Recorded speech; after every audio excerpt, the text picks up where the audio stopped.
सभी मीडिया के बंधु जो आज यहाँ मौजूद हैं, सभी को अभिनंदन एवं प्रणाम। मुद्दा बहुत गंभीर है। स्वाभाविक रूप से पार्लियामेंट छोड़ करके अगर सांसद आज पार्टी ऑफिस में बैठे हैं और इस विषय को आपके सामने रख रहे हैं, तो इसकी गंभीरता को आप समझ सकते हैं। यह मुद्दा किसी पार्टी का नहीं है, यह मुद्दा भारतीय जनता पार्टी का या किसी पॉलिटिकल दल का नहीं है। यह मुद्दा देश के संप्रभुता का है, देश की एकता का है। और अभी कुछ दिनों पहले जो खुलासा हुआ है कि ऐसी कुछ ताकतें हैं जो भारतवर्ष को तोड़ना चाहती है, कहीं ना कहीं भारतवर्ष के एकता और संप्रभुता के साथ खिलवाड़ करना चाहती है। भारत आगे बढ़े, भारत का विश्व में नाम हो, ऐसा नहीं होने देना चाहती है, उसका एक खुलासा हुआ है। आप सबको पता है कि दिसंबर 2 तारीख को एक फ्रेंच न्यूज़पेपर है जिसका नाम है मीडिया पार्ट। मीडिया पार्ट ने कुछ खुलासा किया है और ये जो खुलासे मीडिया पार्ट द्वारा किया गया है, यह बहुत ही गंभीर है। The allegations which have been brought forth by the media part, which is a French newspaper, a well-known French newspaper, often referred to by you all as well, these are of extreme grave nature. और आज के इस press conference में एक त्रिकोण बनता है। We are going to talk about this dangerous triangle which is trying to destabilize India. और ये जो त्रिकोण है, इसमें एक तरफ अमेरिका में बैठे जॉर्ज सोरोस, उनकी फाउंडेशन है, कुछ अमेरिका की एजेंसीज भी हैं। त्रिकोण के एक बहुत बड़ी न्यूज पोर्टल है जिसका नाम OCCRP, organised crime and corruption reporting project, जिसके विषय में आप सब पत्रकार हैं, आप सभी जानते हैं, वह है। और त्रिकोण के जो आखिरी कोने में, जो सबसे महत्वपूर्ण कोना जो हिंदुस्तान से संबंध रखता है, उस कोने में राहुल गांधी है, traitor of the highest order. और आज जब मैं ये शब्द प्रयोग कर रहा हूं तो मुझे किसी प्रकार का भी भय नहीं है, क्योंकि मैं भारतीय हूं। मेरे लिए मेरे पार्टी ने सिखाया है राष्ट्र प्रथम, party next and self last. मुझे आज LOP, लीडर ऑफ ऑपोजिशन, को देशद्रोही कहने में किसी प्रकार की कोई संकोच मुझे महसूस नहीं हो रहा है। और अभी मैं पूरा ताना बाना आपके सामने बड़े ही सिंपल शब्दों में रखूंगा ताकि देशवासी इसे समझ सके। अब ये OCCRP क्या है? Organised crime corruption reporting project. यह एक विश्व की संस्थान है जो 2007 में शुरू की गई और आज लगभग 50 बड़ी बड़ी मीडिया पार्टनर्स हैं इनकी 6 कॉन्टिनेंट्स में। अगर मैं कहता हूं कि ये एक ग्लोबल मीडिया एजेंसी है तो ये अतिशयोक्ति नहीं होगी। मतलब अगर ये कुछ छापते हैं तो करोड़ों लोग इसे पढ़ते हैं, कई देशों में हलचल मच जाता है, भूकंप आ जाती है और अफरा तफरी का माहौल रहता है। इतनी बड़ी एजेंसी जब काम करती है तो उसके लिए बहुत सारे पैसों की आवश्यकता होती है, वरना इतने लोग एम्प्लॉइज हैं, इतना इन्वेस्टिगेटिव जर्नलिज्म ये किया जाएगा तो स्वाभाविक है इसके लिए बहुत सारा रिसोर्सेज की आवश्यकता है, धन की आवश्यकता है। तो एक आयाम जो मीडिया पार्ट ने खुलासा किया है वो आयाम है कि OCCRP जो फंडिंग है उसका फंडिंग का एक बड़ा हिस्सा आप देख सकते हैं, ये सब उनको फंड करने वाले लोग हैं।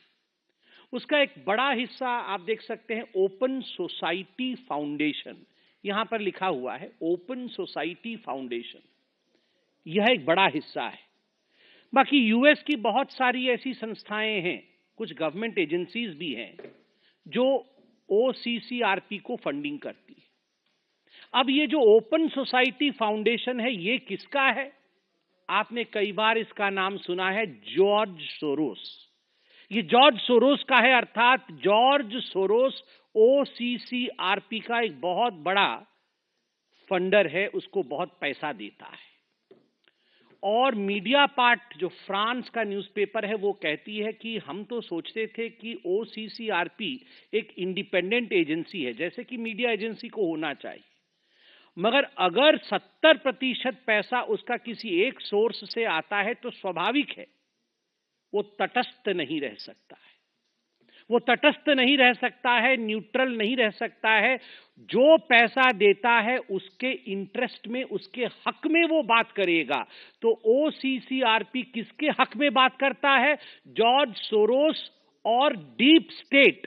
अमेरिका में जो डीप स्टेट है, जो कुछ ऐसी एजेंसीज अमेरिका के अंदर छुपी हुई हैं जो कहीं ना कहीं अन्य राज्यों में, अन्य जगहों पे इंस्टेबिलिटी चाहती हैं, उनके द्वारा फंड लेने के कारण उनके इंटरेस्ट के लिए काम करती है ये ओसीसीआरपी।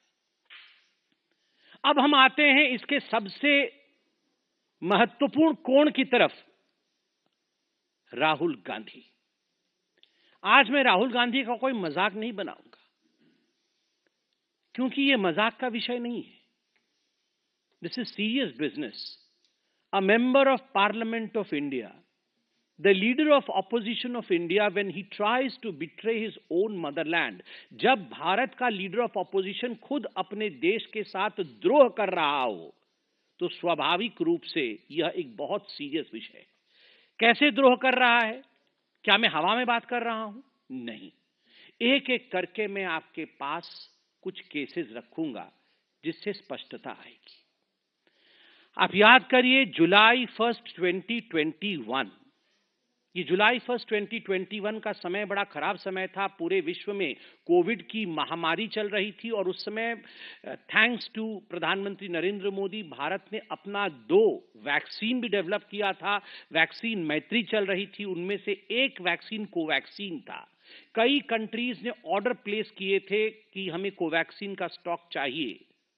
और ठीक उसी समय जुलाई 1 2021 में ये ओसीसीआरपी, इस मीडिया हाउस ने एक आर्टिकल पब्लिश किया कि ब्राजील ने $324 मिलियन वर्थ कोवैक्सीन जो उन्होंने ऑर्डर किया था कैंसिल कर दिया।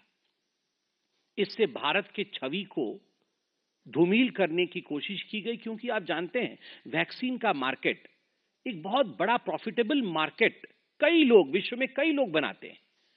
भारत अकेली ऐसी देश थी जो वैक्सीन मैत्री कर रही थी, जो वैक्सीन बिना पैसे के भी दे रही थी, और पूरे विश्व में भारत ने एक स्थान बना लिया था। आज भी वो स्थान बरकरार है। हमारे वैक्सीन के ऊपर आघात करने के लिए एक आर्टिकल लिखा गया कोवैक्सीन और ब्राजील को लेकर कि ब्राजील ने विड्रॉ किया है ये ऑर्डर, और तुरंत 1 जुलाई 2021 को ये आर्टिकल छपा ओसीसीआरपी को, और 2 जुलाई 2021 को कांग्रेस पार्टी ने प्रेस कॉन्फ्रेंस करके बकायदा भारत की सरकार और कोवैक्सीन को घेरे में ले लिया तुरंत। और इसमें पते की बात यह है कि यह विषय कोई नया नहीं था कि ओसीसीआरपी ने पहली बार 1 जुलाई को छाप दिया। ये जून में भी पता चल चुका था कि ब्राजील कोवैक्सीन नहीं ले रहा है, मगर जब ओसीसीआरपी ने छापा तब जाके राहुल गांधी ने इस पे प्रेस कॉन्फ्रेंस किया। अर्थात OCCRP dictates and Rahul Gandhi follows. Dictation उनका है, राहुल गांधी उसको फॉलो करते हैं।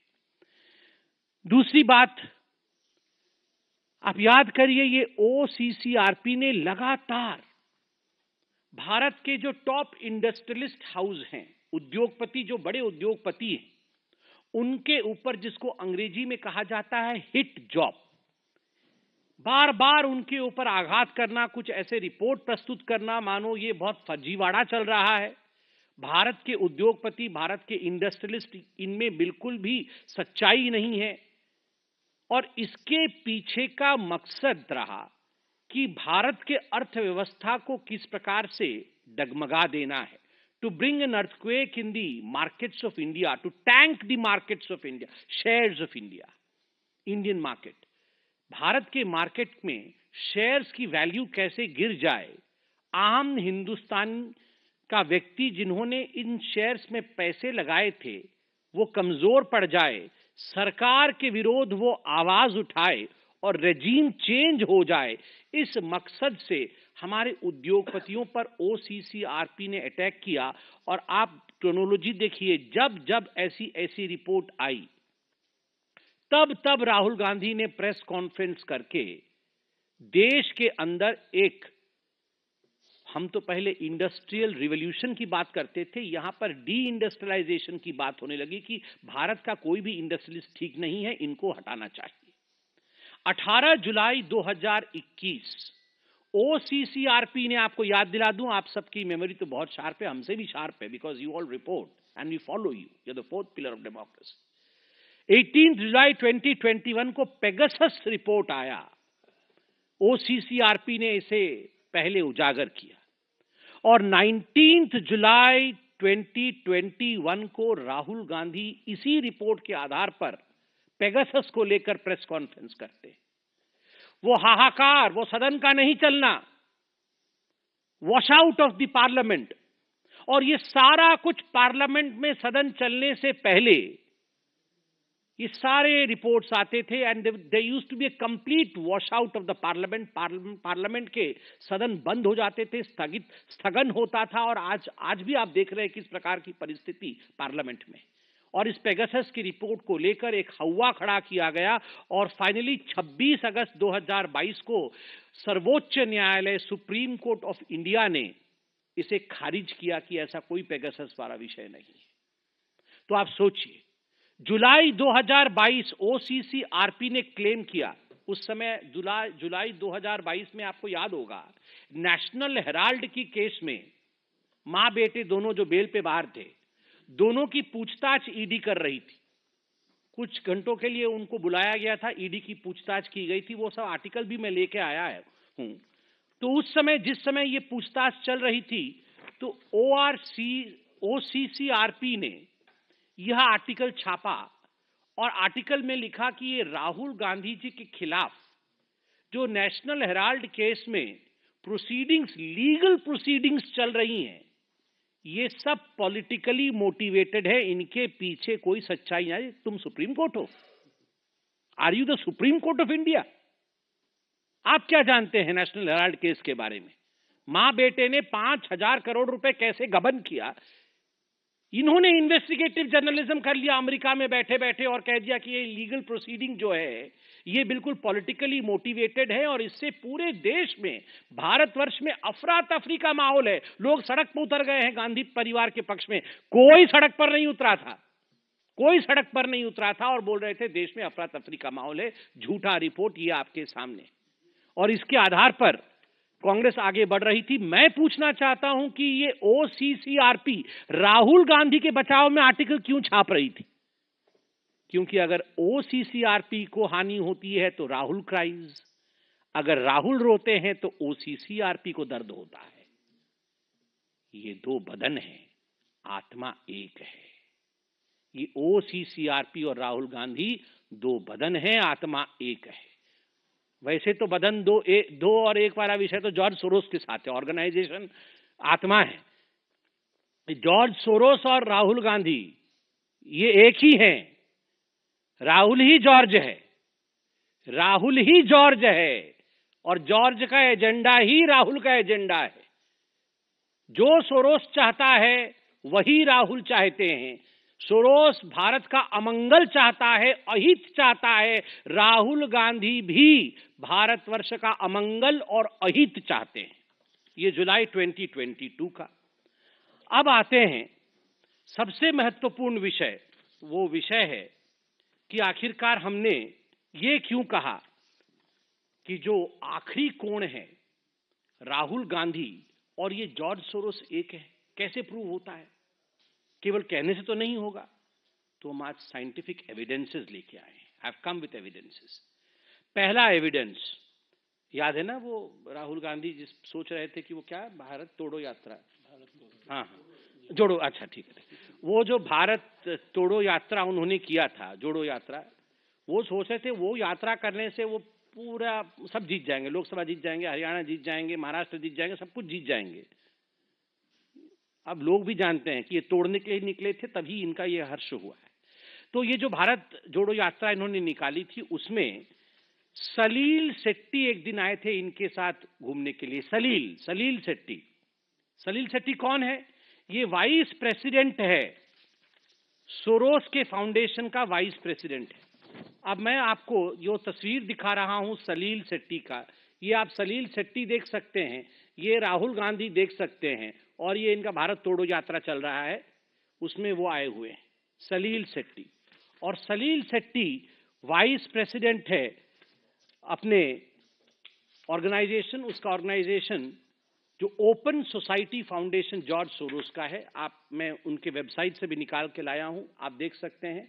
ये है सलील शेट्टी, जो राहुल गांधी के साथ सलील शेट्टी चल रहे थे, वो राहुल गांधी और सलील शेट्टी, और जॉर्ज सोरोस के फाउंडेशन के वाइस प्रेसिडेंट। तो इस प्रकार से ये दो बदन एक आत्मा है। उसके बाद आप याद करिए, राहुल गांधी विदेश जाते हैं तो पता नहीं कब चले जाते हैं, हम लोग को बाद में मालूम पड़ता है, और जाते हैं तो ऐसे ही नहीं आते हैं, कुछ कुछ लोगों से मिलते हैं, बाद में फोटोएं निकलती है। पहले डिनाई, याद है वो रात को चाइना वालों से मिल रहे थे, तो हमने कहा चाइना वालों से मिल रहे टेंट के नीचे डोकलाम में, तो फिर वो नहीं नहीं नहीं नहीं बिल्कुल नहीं मिला, तो फिर संजय जी फोटो लेके आ गए, तो बोले हाँ हाँ हाँ मिला था। तो इसी प्रकार से हम भी फोटो रखते हैं सब चीज की। राहुल गए थे बाहर, तो उन्होंने किससे मुलाकात की थी? उन्होंने मुलाकात की थी OCCRP के एक जर्नलिस्ट, क्योंकि ये एक जर्नलिस्टिक बॉडी है, तो उनके जर्नलिस्ट हर देश में है। तो अमेरिका में एक जर्नलिस्ट है, बांग्लादेशी जर्नलिस्ट, जिसका नाम है मुशफिकुल फजल अंसारे। मुशफिकुल फजल अंसारे, जो कि भारतवर्ष का घोर विरोधी है और दशकों से भारत के विरोध में आर्टिकल छापता है। राहुल गांधी और उनकी नजदीकियां देखिए जरा, ये सेल्फी देखिए जरा, ये सेल्फी खुद बयान करता है कैसे चिपके हुए हैं।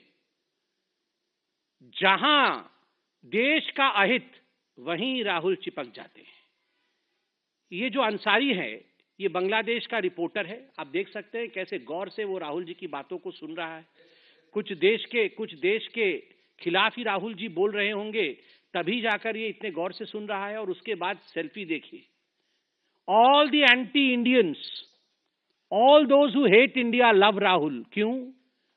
जो भारतवर्ष से करे नफरत, वो करे राहुल से प्यार। ऐसा क्यों है? ऐसा क्यों है भैया? थर्ड केस है आनंद मगनाले का। आपको याद होगा दिल्ली में एक राइट्स हुआ था, तो ये आनंद मगनाले कांग्रेस का एक व्यक्ति है, जो कांग्रेस के लिए भी उसने फंड रेजिंग की थी, अपनी एनजीओ भी चलाता है। तो इस आनंद मगनाले ने चीन से पैसे लाकर, चाइनीज मनी, इसने दिल्ली राइट केस के लिए हैंडओवर किया था। किसको? शरजील इमाम को। द इनफेमस शरजील इमाम को इस आनंद मंगले ने पैसा दिया था। और इस आनंद मंगले का क्या कनेक्शन है राहुल गांधी से? कांग्रेस ही है, और यह भी OCCRP का जर्नलिस्ट है। यह भी OCCRP का जर्नलिस्ट है। चाइनीज पैसा लाकर यहां राइट करवा रहा है, राहुल गांधी का खास आदमी है। तो all this is not just मियर coincidence. और ये तो फेमस फोटो है इल्हान उमर के साथ, मैं तो बहुत बार बोल चुका हूं, इसलिए दोबारा और बोलने की आवश्यकता नहीं है। अब तो अमेरिका भी इनके ऊपर अटैक कर रही है, इल्हान उमर के ऊपर। तो इनके साथ राहुल गांधी का जो सांठगांठ है, और आज जो डॉक्यूमेंट्स आपको दिखाए गए हैं, इससे एक बात बड़ा स्पष्ट होता है कि Rahul does not want India to move ahead. Bharatvarsh आगे बढ़े, ये राहुल गांधी नहीं चाहते।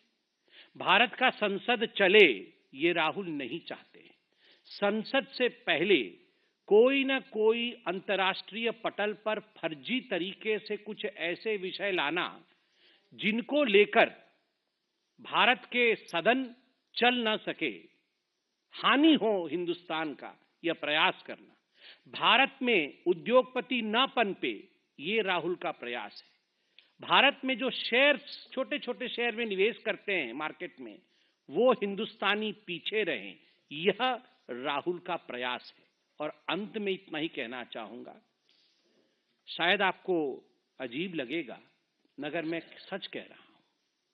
ये गांधी परिवार एक ऐसी परिवार है जो अगर अपने कुर्सी के लिए देश को भी बेचना पड़े और देश का भी बलिदान देना पड़े तो इससे वे गुरेज नहीं करेगी, देश को भी बेच सकती है। राहुल अपने फायदे के लिए मां भारती जैसे विराट अस्तित्व रखने वाले देश को भी बेच सकते हैं। धिक्कार है ऐसे राहुल गांधी पर।